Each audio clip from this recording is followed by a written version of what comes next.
You know what time it is? It's time for KP's Video News.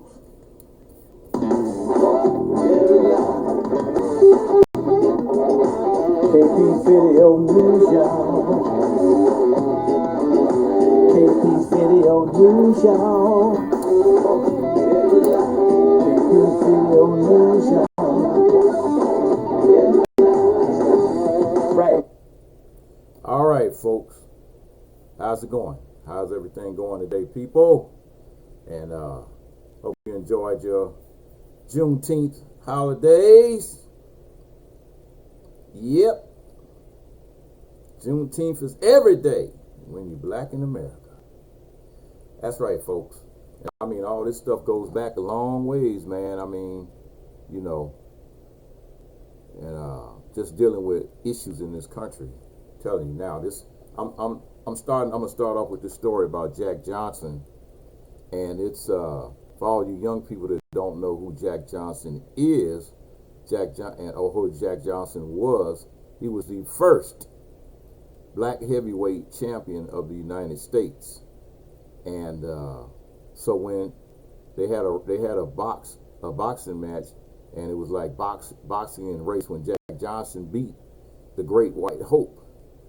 And the aftermath wasn't that good. So no white boxer could defeat Johnson in the ring. So white America worked to defeat him outside the ring. So an audacious black heavyweight champion was slated to defend his title against a white boxer in Reno, Nevada on July 4th, 1910. It was billed as the fight of the century. The fight was seen as a referendum on racial superiority, and all hell was about to break loose in the racially divided United States. Jack Johnson, the black man, decisively beat James Jeffries, nicknamed the Great White Hope. Johnson's triumph ignited bloody confrontations and violence between blacks and whites throughout the country, leaving perhaps 24 dead, almost all of them black, and hundreds injured and arrested. No event yielded such widespread racial violence until a few years later, until like 9 years later, when the Red Summer in 1919, and basically it was the whole entire year of 1919. It was such a widespread racial violence. Jack Johnson's victory in the manliest of sports contradicted claims of racial supremacy by whites and demonstrated that blacks were no longer willing to accept white dominance. Whites were not willing to give up their power, and the story has a familiar ring today as America remains a country that's deeply divided by race. You know, a backdrop of racial hostility. Born in 1878 in Galveston, Texas, Johnson grew up as the Jim Crow era in American history was getting started. The previous year, Rutherford B. Hayes became president after promising 3 former Confederate states, South Carolina, Florida, and Louisiana, that he would withdraw federal troops who had protected the measure of racial equality blacks were beginning to achieve. His federal forces left whites disenfranchised. As the federal forces left, whites disenfranchised black voters and passed segregation laws which were enforced by legal and illegal means, including police brutality and lynching.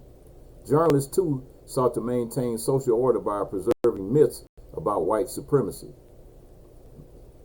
And that is myths. Johnson's boxing career challenged those myths.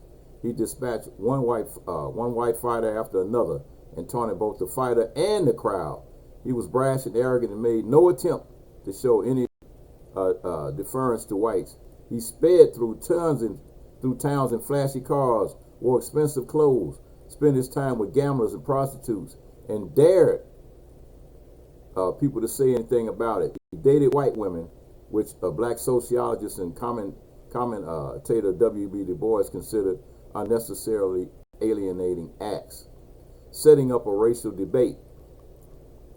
Johnson won the heavyweight title by easily defeating champion Tommy Burns in 1908.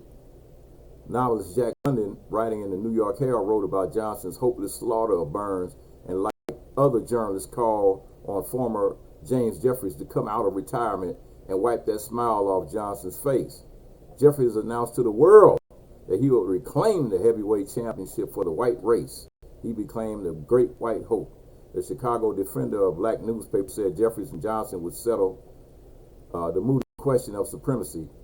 The Daily News in Omaha, Nebraska reported that Jeffries' victory would restore superiority to the black race. To the white race. Before the fight, there were signs whites feared as Jeffries lost, and that this loss would not be restricted to the boxing ring, but would have ramifications for all of society. The New York Times warned, if the black man wins, thousands and thousands of his arrogant brothers will misinterpret his victory as a message. The message was clear. If Jeffries won, white superiority would be proved, but if he lost, whites would still be superior. Seeking to retain power. After Johnson easily defeated Jeffries, the Los Angeles Times reinforced white supremacy, telling blacks, do not point your nose too high. Do not swell your chest too much. Do not boast too loudly. Do not get puffed up. Your place in the world is just what it was. You are on no higher place, deserve no new consideration, and will get none. Nearly a century later, the newspaper apologized for that 1910 editorial. That's the LA Times, folks. 100 years later, they apologized for that editorial.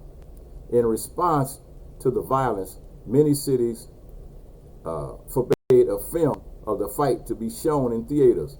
In 1912, Congress, citing the same motion picture, passed the Sims Act, banning the transport of fight films over state lines. In doing so, it kept blacks and whites from seeing Johnson beat a white man.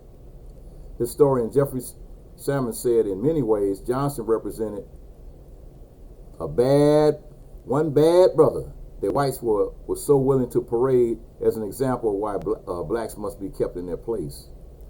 And so no white boxer could defeat Johnson in the ring, so white America worked to defeat him outside the ring. Johnson was arrested in 1912 and charged with violating the Mann Act, which made it illegal to transport women across state lines for the purpose of prostitution or any immoral purpose. He served 10 months in a federal prison. But he was much more than one man. No longer the respectful darky asking hat in hand for master's permission. Johnson was seen as the prototype of the independent black man who acted as he pleased and accepted no bar to his conduct. Randy Roberts wrote in Papa Jack, his biography of Johnson, as such, Johnson was transformed into a racial symbol that threatened American social order. Whites responded to Johnson's triumph by using violence to keep blacks in their place by any and all means. When black construction workers celebrated Johnson's victory near a town in Georgia, whites began shooting. As the blacks tried to escape into the woods, the whites hunted them down, killing 3 of them and injuring 5. Such scenes were repeated throughout the country. And when a black man in Houston expressed his joy over the fight's outcome, a white man slashed his throat from ear to ear. Another black man in Wheeling, West Virginia, who was driving an expensive car, the one Johnson was known for, was dragged from his car by a mob and lynched. A white mob in New York set fire to a black tenement and then blocked the doorway to keep occupants from escaping. The sports world responds. Jack Johnson's punishment served as a cautionary tale for blacks during the Jim Crow era. Black athletes, however talented, whether it was a sprinter, Jesse Owens, or boxer Joe Louis, were warned they had to be the right type of black person, one who knew his place and did not challenge the racial status quo. In those sports where blacks were not banned and instead begrudgingly allowed to compete with and against whites, there were violent attacks on black athletes. Jack Trice, Iowa State football player, died of injuries from an attack he suffered in a game against the University of Minnesota in 1923. The end of professional baseball's color line in 1946 was possibly only because of Jackie Robinson promised he would not respond to racial epithets and physical abuse so that he would be acceptable to white America. In 1960s, white America taught Muhammad Ali, many whom considered the wrong type of black athlete, a lesson it had once taught Jack Johnson. Ali, a brash Muslim who refused to defer to the demands of white supremacy, was convicted of draft evasion for refusing to be inducted into the armed service. He was stripped of his heavyweight title and sentenced to prison. Other black athletes like sprinter Tommy Smith and John Carlos, baseball player Curt Flood, and football player Colin Kaepernick all found themselves punished and ostracized for challenging white supremacy. And this stuff still goes on today, folks. If you black and you out there and you open your mouth and you start talking, and you know, it's like here, the next thing you know, here they come with the retaliation, so-called putting you as a black man, putting you in your place. Wake up, people. All the stuff that happened to Jack Johnson 100 years ago is still happening. Look at Colin Kaepernick. He can't get a job. 100 years later, it's still happening.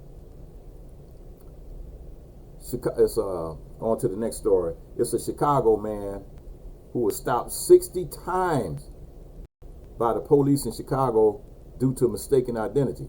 A Chicago man, he has been detained by law enforcement more than 60 times over 15 years because he shares the same name and birth date of a man wanted on an apparent traffic violation. Chicago man, he says he has been detained by law enforcement for more than 60 times, and Darren Cole said he wants the fear he lives with to end, and has filed federal lawsuits seeking to stop what he contends is the often aggressive and threatening manner that comes with his dealings with the Chicago police. The Chicago news media reported that the lawsuit filed this past week against the city of Chicago claims that the stops of Cole, 50 years old, started in 2006 and continued despite his effort to get several police agencies to correct the problem. Cole's count of 60 stops was compiled through interviews he had with his attorneys and documents prepared by police officers. Whether it's 60, 40, or 20 stops, the reality is he's living under constant threat of the police. And Sheila Betty, the director of Community Justice and Civil Rights Clinic in Northwestern School of Law, stated, after his first detention, Cole went to Chicago Police's Harrison District to inquire about fixing the situation. In the lawsuit, he claimed officers told him there was nothing they could do and advised him to always carry his driver's license, car insurance, and social security card to prove his identity. In 2014, an attorney secured a letter from Southern Illinois, Marion County, stating he is not the Darren Cole wanted by police. In 2018, a Harrison District Sergeant gave him a handwritten note with his personal contact information, but the stops continued, with the last documented in his lawsuit occurring on December 7th when Cole was detained for a malfunctioning brake light. Cole told the Tribune he is often reduced to using public transportation. The fear of being stopped by police while driving has damaged his relationships with his family. He was unable to visit his father on his deathbed and is refraining from visiting his elderly mother, his lawyers contend. Cole says he now drives family members' cars to reduce the stops, and he has a self-imposed curfew of 5 p.m. to avoid winding up in traffic checkpoints. He said, I'm very scared. I'm a grown man, and I have a curfew. I have to be in the house early. This right here, I'm traumatized, Cole stated. It hurts so bad to talk about it now. Used to be I couldn't talk about it. My voice is shivering right now. And the lawsuit alleges the stops of Cole violate his constitutional rights and result in him in being verbally and physically assaulted by Chicago police officers.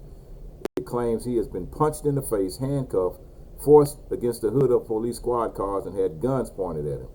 A spokeswoman from the Chicago Police Department says the lawsuit will be reviewed and there won't be an immediate comment. So, you know, all this stuff, man, I'm telling you, man, all these things still go on.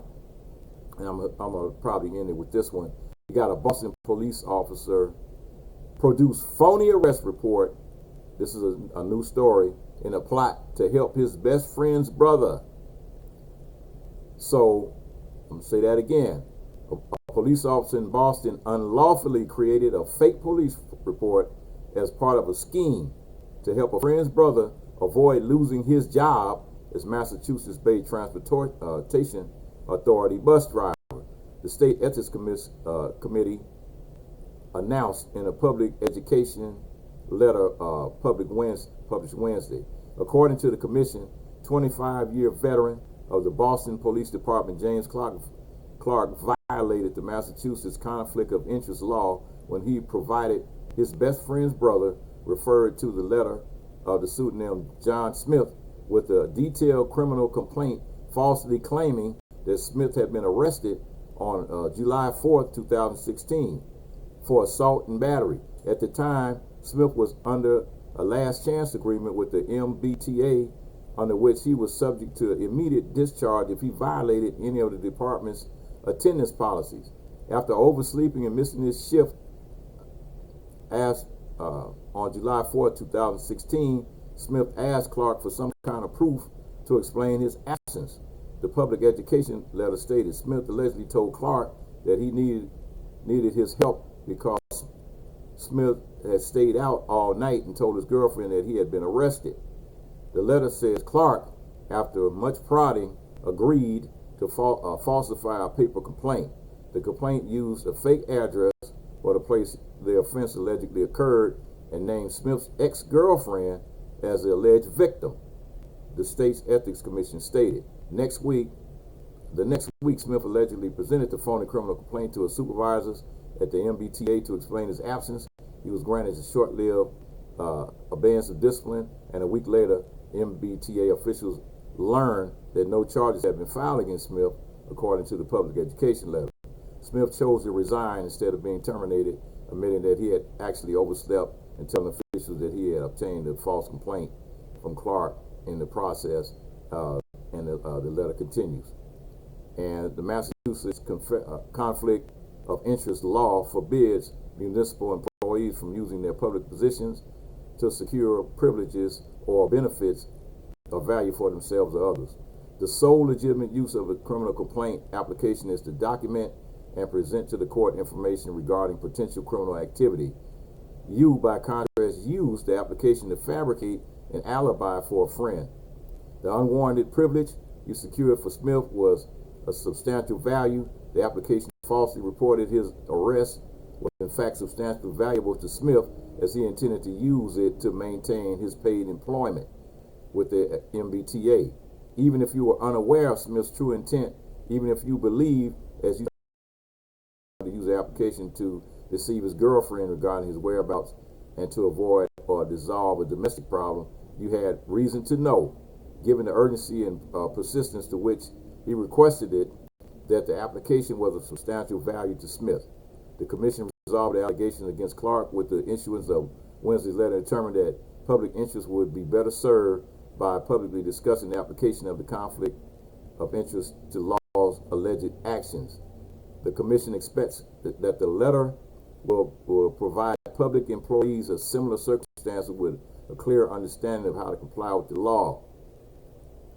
The Boston Internal Investigation sustained accusations that Clark committed conduct unbecoming an officer, but failed to sustain accusations of untruthfulness and compliance to laws, and a disciplinary process is reportedly ongoing. So I'm telling you, man, these cats do a bunch of stuff out there, man. They do a bunch of stuff, and they just take it's like, yeah, well, I'm a cop. I can do whatever I want to do.